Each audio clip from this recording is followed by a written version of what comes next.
You're listening to the 12 Days of Crusademas 2024, brought to you by the Longbox Crusade.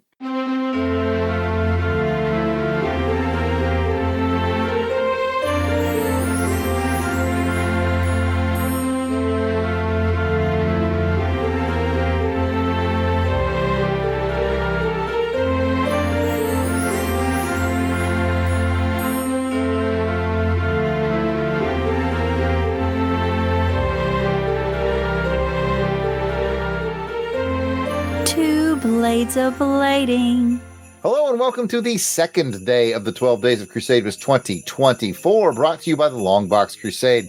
The 12 Days of Crusademas is our gift to the podcast community to celebrate the holiday season. And we're celebrating this joyous season by sharing with you some comic book titles that may have gotten by you in the past. Each day of the 12 Days of Crusademas will bring you a hidden gem of a comic book series brought to you either by one of our holly jolly co-hosts or one of our podcast celebrity guests. Till we get all the way to Christmas Day. That's on the 25th. I am your host for the second day of Crusademas, Jared Albrick, the Christmas Probe. And here are the three French hens joining me for today's unwrapping. Well, we may have to make that two French hens. We'll figure out what's going on with that. I'm going to go in a weird order. I'm going to first introduce Delvin the Christmas Web Williams. Merry Christmas, Delvin. And I'm hoping he can tell me where Jason is. Merry Christmas to you, Jared. And I'm pretty sure, Pat, you might be happy to know. I need like eyes on me, ears on me, Pat. Yeah. Okay. Yeah. Jason is outside at present, and he is putting up decorations. Okay.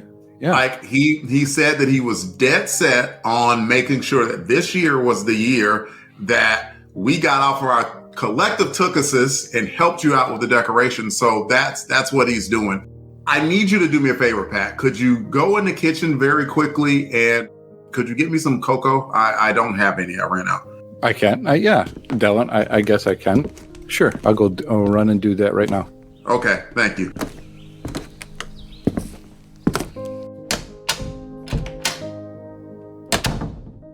Jared, our special guest has yet to be revealed since Pat's out the room. He really is going yard sailing for a U.S. flag. He didn't want Pat to know that, so I had to make up that lie to make him feel better. Oh, here goes Pat. Pat's Pat. Hey, Delvin. I couldn't find. I'm looking for some cocoa, but I couldn't find it. Does it got a different name? You know what? Don't worry about it, man. I'm good. I got some water here. I'm just gonna make. He could probably get some out of the chocolate fountain. Chocolate fountain. I'm not sure. Does that mean is that your name now? I don't know, Pat. I'm still confused about that after all these years. I don't know if that means I need to eat myself. I'm not sure. I am very confused right now. So, if your name's what's your name now? I have so many. I forget. Okay. You have to ask Jared. Well, just give me a name right now. Delvin. What was it before you changed it? Yes. Hey, for Pat. There we go. That took a long time to get there. Come on. So Jason's here in spirit. That's the important thing. Yes. And then there's Pat Sampson. Welcome to the show, Pat. Oh, thank you, Jared. Merry Christmas. Merry Christmas. Happy to be here. I'm going to go help Jason with doing the Christmas decorations outside since I know that he's out there. We'll make sure we put up I got new blow-ups. I'm sure you guys know aware that I got some new blow-ups. You found him in Sean's old room because you found a box marked blow-ups in there. Well, I did. Yeah, it was. I went down to the basement. I told Clinton to bring up everything that kind of had some Christmas, and he goes, "Look, here's a box of blow-ups, Pat, that I found." Uh-oh, Pat. I'm like, Pat. I gave him to Jason. I wouldn't. You didn't open that, did you? I didn't know. I gave it to Jason. Okay. He said he was going outside, right? Okay. He might be gone a little bit longer than expected. Oh my! This took a turn. Well, hopefully he doesn't stay out there too long, because if it stays out there too long, then he's going to get frostbite. Yeah, that's true. Yeah, you don't want that. Important safety tip from Pat, everybody. Yep. Don't stay out there too long. You might get frostbite. Anyway, I'm so glad to be here. Merry Christmas, everybody. I just want to kind of continue on my storytelling that I've been doing here for Crusademas. I have another fine, festive Christmas story that I'd like to regale you guys with, if you don't mind. Do we have a choice? Well, it's either go and help Jason with the Christmas decorations, or you can listen to my story. Listen to the story. Story. He's got the blow-ups. Yeah, but he's got the blow up, so yeah. All right, I'll listen to the story. All right. Well, here we go. Here's a nice little short Christmas story.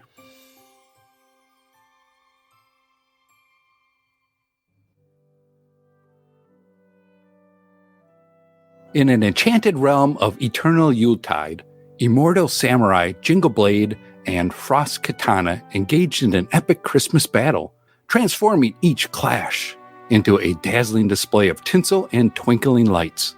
Beneath the northern lights, the festive duel took an unexpected turn as mischievous elves, armed with candy cane, nunchucks, and snowball catapults, joined the fray. The resulting chaos became an annual holiday tradition marked by laughter and joy in the whimsical land of eternal merriment.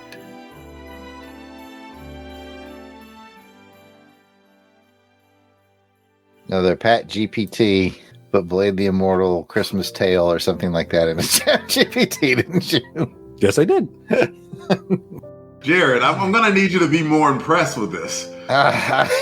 You got to at least fake impressed. Yeah, you're like, hey, at least I'm thinking outside the box. I'm sorry I'm not with it today. I received a Christmas present from what I can only assume was a drug dealer. The nice part, it was a new pair of shoes, but it was definitely laced with something, and I've been tripping all day.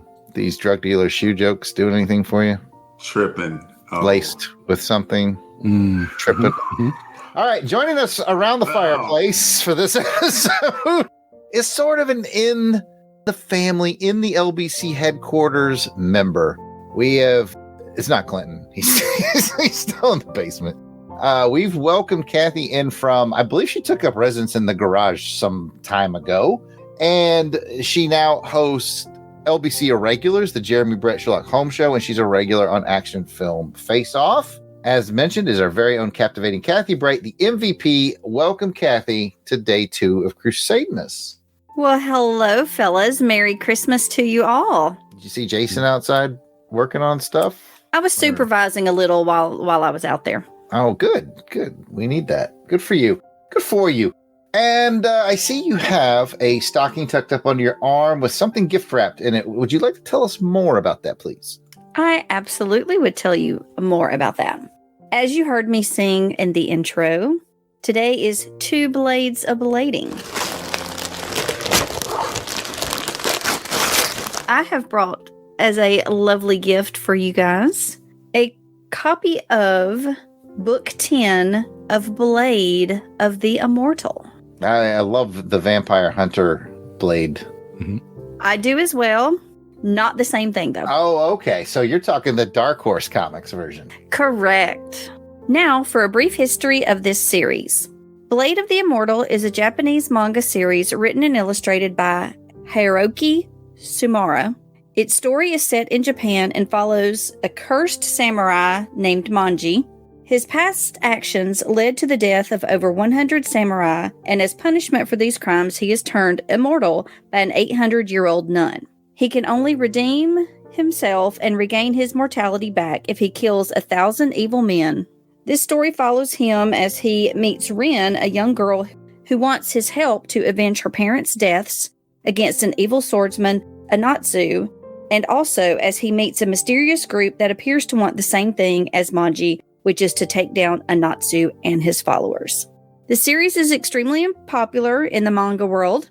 As of the year 2019, it has over 7.5 million copies in circulation. It has also been created into an animated series and a live action film as well. And to give you some reasons why I brought this book to the show, reasons why I loved it. First of all, the art.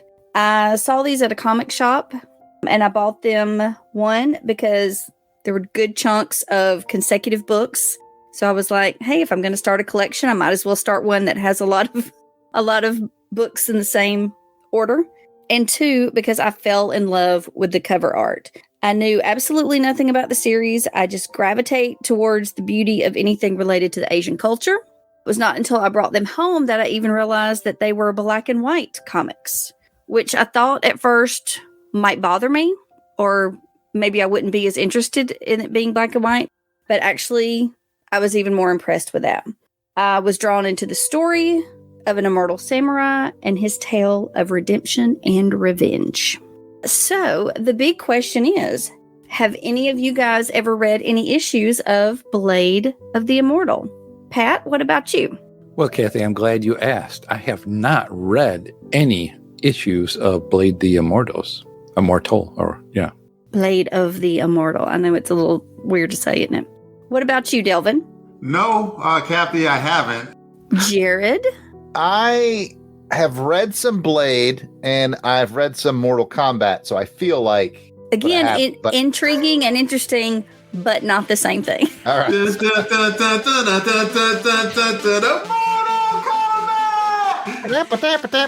know who made that song? You know the name of that group? Liu Kang. The Immortals. Oh, really? Yes. And you say Blade. Nothing beats the bloodbath scene in the first Blade movie. That's true and very. When I want to get pumped, that is the number one song I go to. Absolutely. But to answer your question, no, I've seen Blade the Immortal sitting on shelves here and there. It's easy to confuse with Blade. I mean, just by title alone. But I've seen it laying around and I thought, oh, that looks interesting. So, yeah, pretty excited that we have an opportunity to read this, or at least I have an opportunity to read it, and made me excited. All right. Well, let's go into a little bit of a summary of this issue. In this issue, we find Manji writhing in pain, and we discover that he has been poisoned. The poison is killing the blood worms in his body. These are what give him his immortality. And now all of his wounds, including a severed leg, have opened up. And as Rin goes to find help, she is tricked by Yobakuni, who is the 800-year-old nun that returned Manji into an immortal.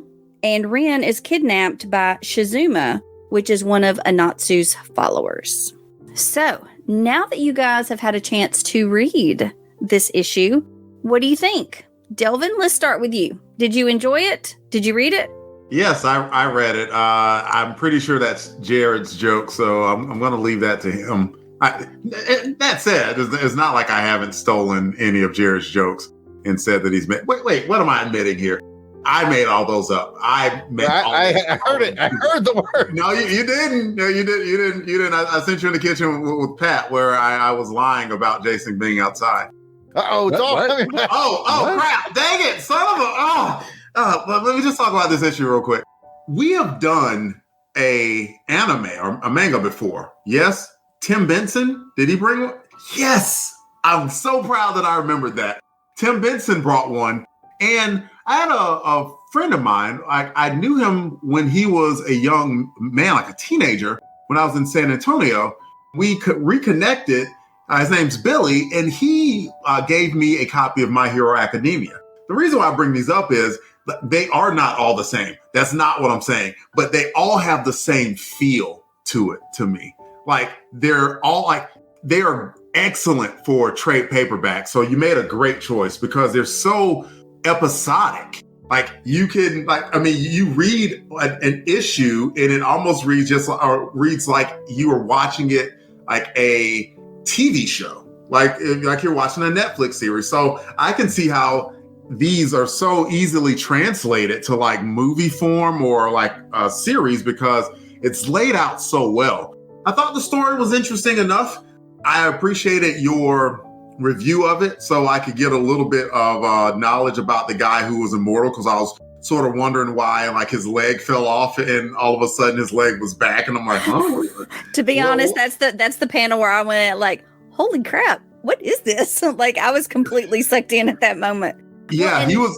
I've never, I mean, y'all all know, I've never read a lot of comics, and I'm so glad the artwork drew me into this one. I'm not used to having to jump in. This was the first episode of the collection I have. I don't have 1 through 9. My collection starts at 10. So I was kind of, at first I was like, I don't know if I can do this. I'm like jumping in the middle of the story, but Kathy, like there's no need to apologize for that. I mean, who cares? Everybody has a first comic book. And I mean, that you even wanted to dive in and you saw something that you thought you were interested in and read it. That's the true victory of all of this. So yeah, appreciate you sharing it with us. And I don't have much more to add. I thought it was definitely an interesting concept for sure. And just like any of the anime that I've read in the past, I know that like it takes them a while for that story to build and they want you to be patient with it. So I hope that you're patient and you stick with it and maybe you go back and read the other 9 because I bet it's going to be super rewarding. And one thing that I didn't mention earlier is apparently the artist and writer, they apparently do these comics. It's called Mirror or something like that because it's Japanese. So it's, it normally reads right to left instead of left to right. And he did not want it to be the complete mirror image. He wanted them to do what's called a cut and paste method. And they had to rearrange every panel in the proper order. Mm-hmm. Sometimes every once in a while, they're facing the right way or the way it was in the original. Like the very bottom panel on the far right is now the first panel on the top left. And they have to, instead of just completely mirroring it. Okay. So, but I did read where sometimes that does cause a little bit of problem with the way the art is in the panels, and it can lead to, a few pages of out of order storytelling or whatever, but I didn't seem to run into any problems in this particular issue. All right, Pat, what about you? What are your thoughts on Blade of the Immortal? Well, I tell you one thing, that manji's poisoned, Never you are trust correct. a big butt and a smile. No, never trusted samurai with a blade. That manji's poison. I've been holding that one in for a while, sorry. I was kind of struggling with the name, so I'm glad you were able to pronounce them for me. I watched some YouTube videos just to see how other people pronounce it. Clever. It's good thinking. Very good thinking. Good idea. Pat's never used that idea when it comes to pronouncing it. And why start now? You got a thing. Yeah, it's my thing. Don't knock it. You got it. Anyway, I also like the background that you gave because I was wondering too. I'm like, well, who's this? The guy is it Shishimi or the guy that's at the end that kidnaps her? Yeah, that's Shizuma. Yeah, I thought that's how you say it. So yeah, is Immortal too then? And then this bigger guy that he's reporting to is Immortal. Yes, Anatsu is the one who killed her parents, and so she is trying to get Manji to revenge the death of her parents. And I think this Anatsu guy, he is turning all of his followers immortal. So this guy's trying to do it to her. Exactly. Because I think he wants Manji to join him, the main villain in the story. That's my understanding. But again, I've only read like 10 or 11 issues of this so far. So. Okay. So you've read from this point on, this is your original. Right. Right. And like I said, I kind of have, it's a mishmash. Like the first probably 30 or so, they're grouped in different, I don't know if you call them stories or like probably this arcs, is story arc. Like this is called Call of the Worm, where this is like issue 2 of 3. I have 2, but I don't have 1 or 3. And it's like every section I'll have like the last 2 or 3. Like I have 4 through 7 of the next series, and it's kind of all over the place. I'm trying to figure it out though. No, I think you're doing very well because just in your knowledge that you looked up and to provide for us, it was very helpful to kind of understand now a little bit more of the story that was being told here. And I liked it. Definitely, like you, the art is very eye-catching on this one. I was like, oh man. And this isn't even one of the better covers. I wanted to pick one just for the cover, but I didn't like the story as much as I did in this one. Yeah, and not necessarily the cover. The cover was nice to it too, but the actual inside art that's going on in this was just really eye-catching to look at. And I kid about being a long-paged issue, but this actually read really kind of quickly for me too, because a lot of the heavy lifting of the story is kind of done by the artwork that's in here. Oh yeah, absolutely. And yeah, so it was really cool to see. I haven't read a lot of this kind of manga. Oh, but yeah, definitely. I really enjoyed the story, and I want to know a little bit more about this and where it goes from here. So definitely a good story to bring. And I'm like Dom said, I'm glad that this was something that you got into, and to hear kind of the background of why you chose this one was helpful as well too. So props to you, and congratulations. Welcome into the fold of being a comic book reader. Thank you. I will say it was once I did read, and I do like, did y'all notice how in the front cover it gives you, I don't know if all comics do this or not, but it gives you like a little synopsis on each character and like the story so far. So it's kind of like a previously on if you're watching a TV episode. So that helped. And even in the back, it has like a glossary of some of the terms, like I don't remember how you pronounce it, but like the Kinsensatsu, which is the bloodworm killer. That was like what the poison was called. They have like a glossary of terms. Oh, cool. But it like definitely, translation on the. Yeah, but definitely after kind of doing a little research online and reading through it, the second read was much easier, much more understandable. All right, now on to Jared. Jared, what did you think of this issue? This was a great pick. This was very enjoyable. And it's made even more so by knowing that, when we do Crusademas, we get a lot of uber comic book nerds who've read thousands and thousands of comics. It's kind of neat that you're different in that way, that this is just kind of the first series you've just kind of dove right into. And it's funny to watch your consternation, not laughing at you, but you're just like, I'm in the middle of a story and what the heck's going on? Like, welcome to comics. It's how, like, it's like Del was saying, like, this is kind of how we all started. Like, 187 of Amazing Spider-Man was like my oldest one that I had when I was a kid. So I started at 187. So it's like, hey, you got to jump in somewhere, and good comics will allow that. I wasn't expecting that from a manga, because manga oftentimes is kind of like, hey, read my long story and enjoy yourself, right? But no, like when I started reading this, I was like, okay, I'm prepared to be a little confused. But I had not a lot of questions by the time I got to the end of the book. I had the basic premise. I was like, okay, this dude's made immortal by this worm thing he's got. He's got a nemesis who's also a worm guy. And he got poisoned, which made his worms not work. But then he kind of got over it. So things are getting back to... And the evil worm guy is trying to get his lady friend to also become a worm person. Like, okay, I got it.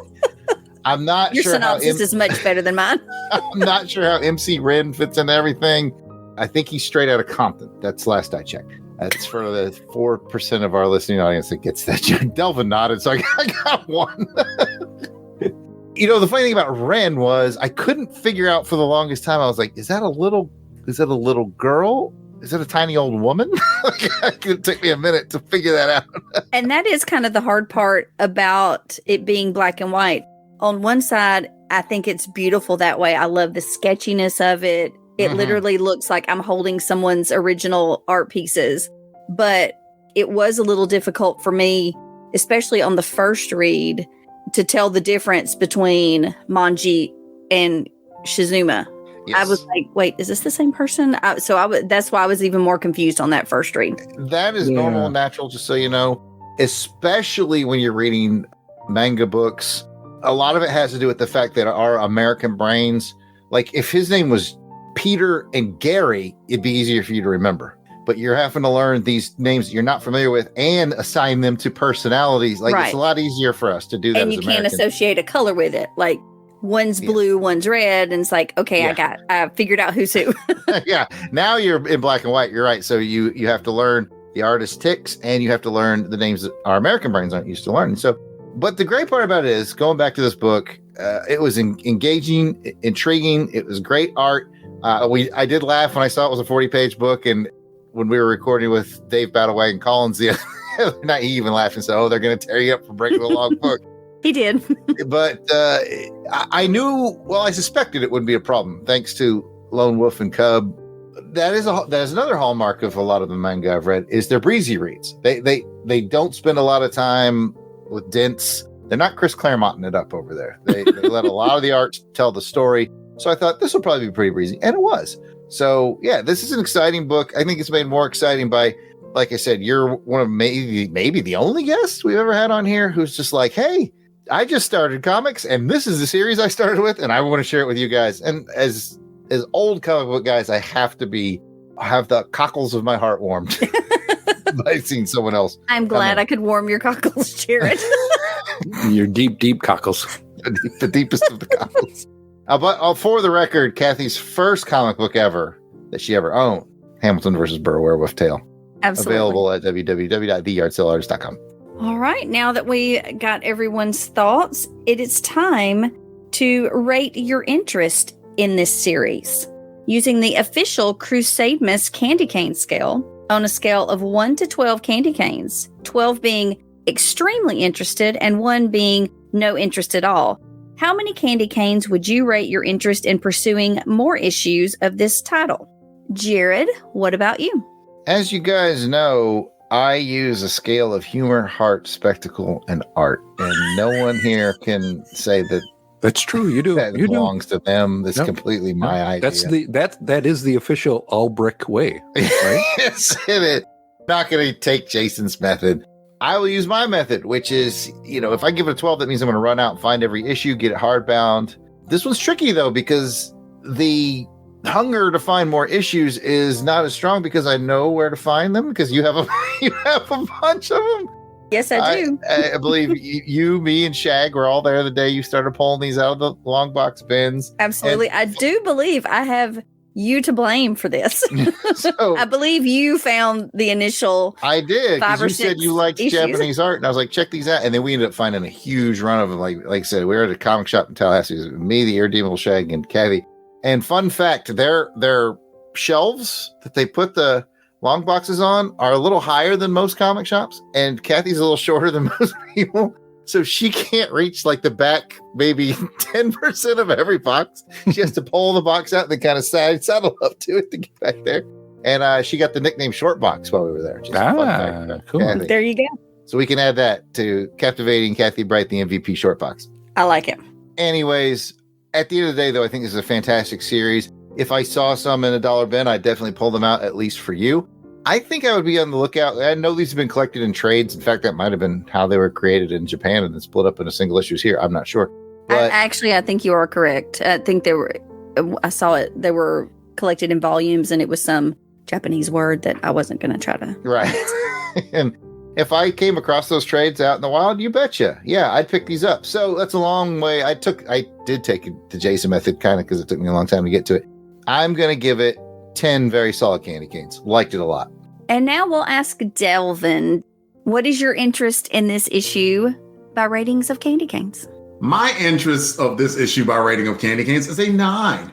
I don't think you could go wrong with a single manga anime. And I know that's a broad brush, but at least I'm painting a broad positive brush and not a broad disgusting brush or anything. Like I generally think that like out of the manga that I read, that the stories are good to great, and the art's good and the stories are simple but complex at the same time. So I say all that to say that I have nothing but compliments for it. And I really hope more than even me picking up and having interest, that it stokes an interest in you and it's something that you want to continue reading, Kathy. Agreed. And I definitely want to. All right, Pat, let's round us out. Let's hear your candy cane rating. All right. Well, first of all, I want to say I like the nickname of Short Box, but you could have also used the High Stepper. Oh, that's good. Yeah, I like that. Word them up.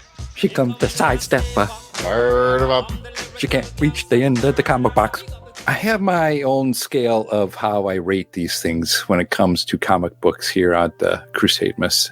I'm either with the chumps or I'm with two cool guys, So it's what am I going to be? Either a chump or a cool guy.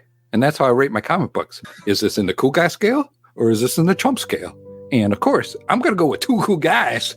Hey! Out of Speed up a 10 cool on this guy one. or about a jump? No, two cool guys. That makes it the 10. I'm going with a 10. All right. Yeah, cool guy. We're cool guys. And one chump. Maybe two chumps. It depends on what Jason would want to rate this one. But I definitely liked it. It would be something, if I could find some stuff too, I would go digging around in the boxes for it. So now if I see it, I'm definitely going to pull some more out here because I found it interesting. And what I also found interesting is the stuff that you said that it was turned into a movie.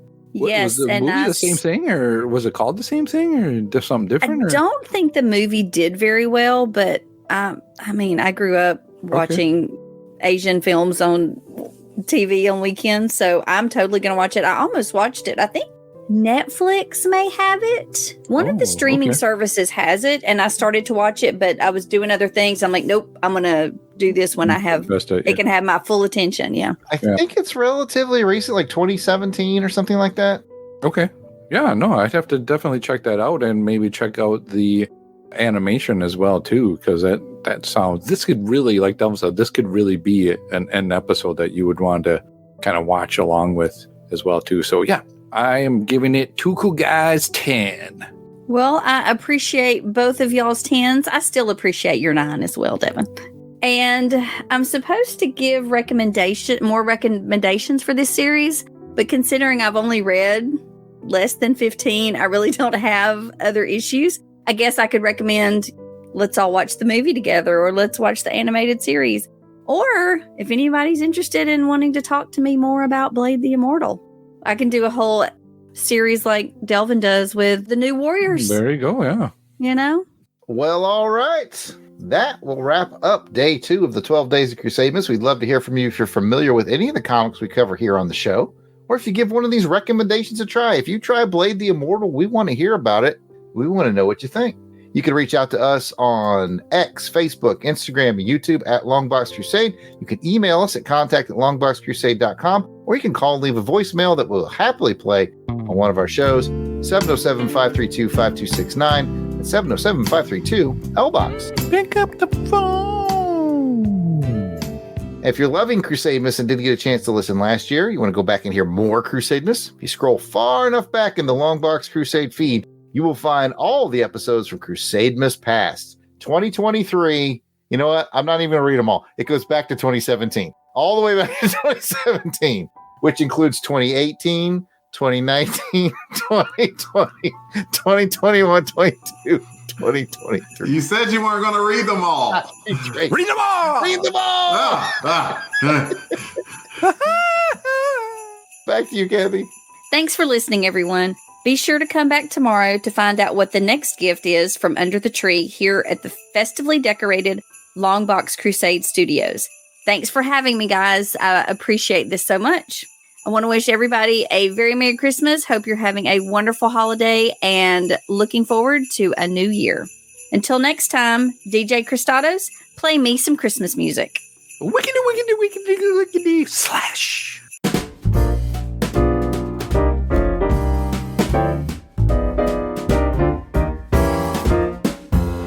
Up on the housetop, reindeer paws.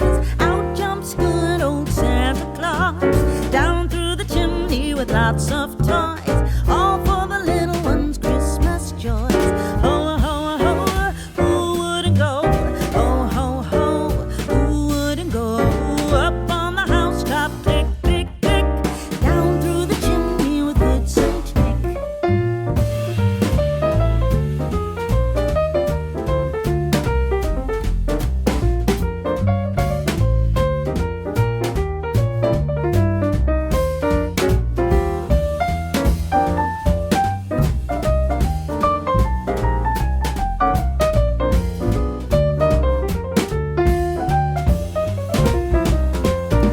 Up on the housetop, reindeer paws. Out jumps good old Santa Claus. Down through the chimney with lots of toys. All for the little ones' Christmas joys. Ho, ho, ho, who wouldn't go? Ho, ho, ho, who wouldn't go? Up on the housetop, click, click, click. Down through the chimney with good Saint Nick.